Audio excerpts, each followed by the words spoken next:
The Balkan Peninsula in southern Europe is renowned for being a popular tourist destination, but it also carries a reputation as a hub for individuals involved in the global drug trade. Edin Gačanin serves as a prime example. He emerged as a major player in the infamous Super Cartel, which is purported to control a significant portion of the cocaine market in Europe. Despite Edin's efforts to remain elusive, numerous law enforcement agencies maintained an interest in him. Together with Zoran Jakšić, he played an important role in the cocaine trade in Europe. Remarkable news recently appeared about Zoran. He is said to have planned a bizarre escape from a Peruvian prison together with 3 other drug bosses. How are these related to other members of the Super Cartel? And what exactly happened at that prison in Peru? An extraordinary incident mirroring the cartel's audacity involved a high-stakes escape attempt from a maximum security prison. Notably, this attempt was not orchestrated by Edin, but by an associate within the broader Super Cartel network. This event underscores the extreme measures these criminal groups are willing to take to protect their members. In an audacious plot reminiscent of a Hollywood thriller, Zoran Jakšić, affiliated with the Super Cartel and detained in Peru, orchestrated an escape plan from the Ancon 1 prison. The scheme, as revealed in a secret Peruvian police report, involved other major drug traffickers from Serbia, Brazil, and Mexico. They planned to use heavy weaponry to overpower the guards and incite a prison riot. The climax of their escape was to be a helicopter extraction amidst the chaos. Jakšić and his cohorts had almost everything in place: RPG-07 grenade launchers, M16s, and AR-15 assault rifles, with an investment of at least $1 million in equipment and helicopter rentals. Their plan was foiled only when an inmate doubling as an informant alerted the authorities on April Fool's Day 2021. This plot's thwarting led to Jakšić's transfer to Nemesis, a prison designed for the most dangerous convicts.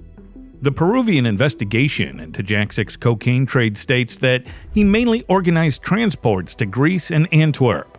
One of the men who, according to the Peruvians, received the cocaine in Antwerp is said to have been Tito, from the group also referred to as the Tito Andino clan, and which also appears in the Dutch investigation into the smuggling of 5.3 tons to Antwerp, in which Edin is also a suspect.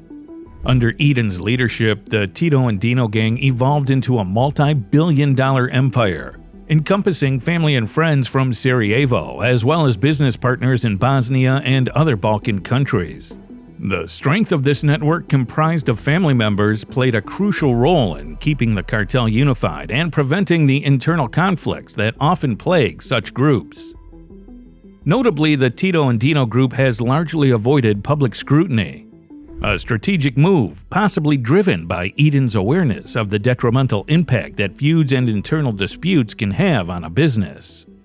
This raises the question of how Edin transformed this gang into one of the richest and most dangerous in the world.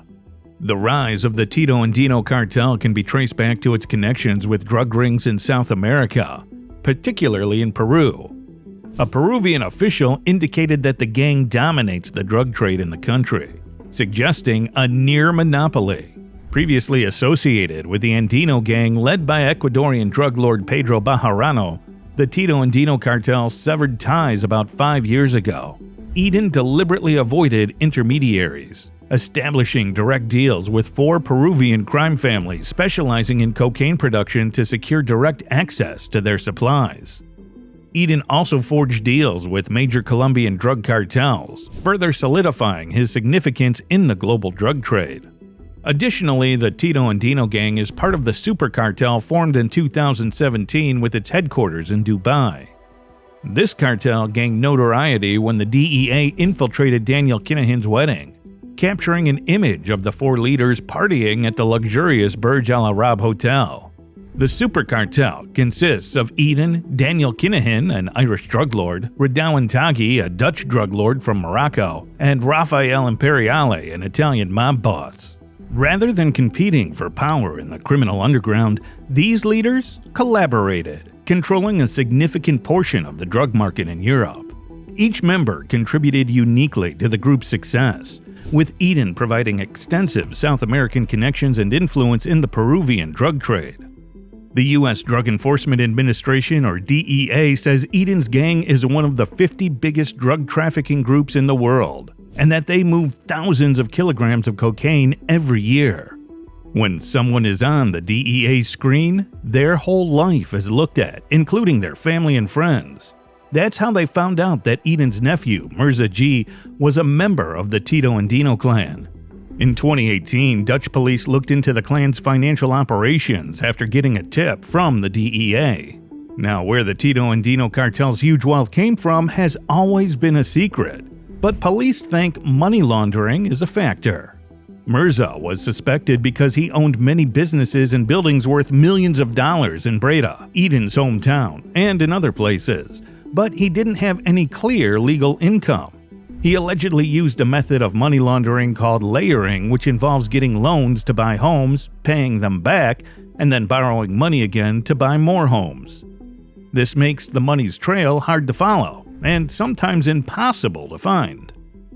The continuous cycle of money laundering unfolds across various countries, employing different names and companies. In the criminal underworld, concealing the origins of illegal funds is a common strategy. By 2019, law enforcement gathered sufficient evidence to charge Mirza and his wife with money laundering, leading to their arrest. Raids conducted in the Netherlands and Bosnia resulted in the confiscation of several items, including a Ferrari F430 Spider, a Porsche Macan S, a Fiat, a Volkswagen Golf, and a Hummer. Expensive possessions such as jewelry and cash were also discovered. During this period, Edin relocated to Dubai and continued to manage his business. Dubai, known for its leniency towards wealthy individuals, provided a secure environment where affluence was not frowned upon. The absence of extradition agreements with many countries further enhanced its appeal. The international law enforcement community expressed frustration as numerous wanted criminals lived luxuriously in Dubai, without the fear of apprehension. In response to mounting pressure from other countries, Dubai's government began to take action, contributing to the gradual disintegration of the Super Cartel. The arrests of Taghi in 2019 and Imperiale in 2021 marked the beginning of the gang's decline. Edin and Daniel Kinahan, however, remain at large. When Operation Desert Light began, things took a big turn. It was a joint effort by Spain, France, Belgium, the Netherlands, and the UAE. The goal of this mission was to break up the Super Cartel's remaining parts.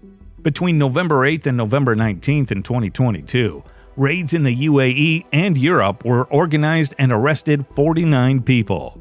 Over 30,000 tons of drugs were also taken away. Encrypted phone texts were very helpful in planning these raids, which caught 6 important people, including Edin. He was caught on charges of laundering money and dealing large amounts of cocaine and amphetamines. A strange thing happened, though. Dubai authorities freed Edin. This confused and angered Dutch officials who thought that the US's role would force the UAE to extradite or deport him. Dubai said that the Netherlands didn't send the right paperwork for transfer on time, but the Netherlands say they did. The real reason why Edin was released is still unknown, which has led to arguments about whether it was an error in the processing or something that the Dubai officials did on purpose. Edin is currently at large, and his whereabouts remain unknown. This raises speculation that the Tito Andino gang may still be operational, potentially in Dubai or another location. Edin Gačanin and Daniel Kinahan, despite being on the run, continue to lead the super gang and have proven adept at eluding the DEA. The story of Edin Gačanin, one of the most notorious drug lords in the Balkans, underscores the challenges in apprehending individuals involved in organized crime, prompting questions about the future of global drug enforcement. For similar content, don't forget to check out the other videos on your screen.